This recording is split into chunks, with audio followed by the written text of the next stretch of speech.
в други полк минахте. Де няма отпуск, ни зов за борба. Вие, братски, се прегърнахте, легнахте и лека нощ навеки си казахте до втората тръба.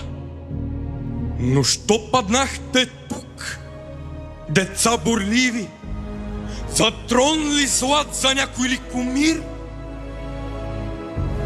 Да беше то. Остали бихте живи, не бихте срещали тъй горделиви куршума. Спете в мир.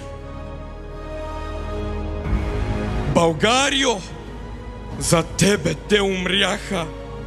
Една бе ти достойна зарад тях и те за теб достойни, майко, бяха. И твоето име само като мълвяха, мираха без страх. Добре, но... Борци, венец ви свих от песен жива, от звукове, що никой не спира, от диви рев на битката гръмлива, от екота на Витоша бурлива, от вашето ура!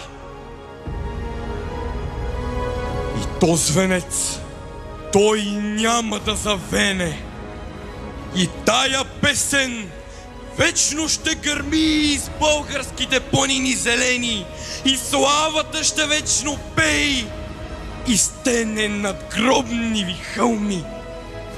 Почивайте под тез могили ледни, не ще да чуйте веч тръба, ни вожд, ни славни и гръм на битките победни.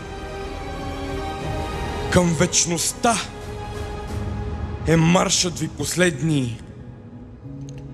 Юнаци, лека нощ!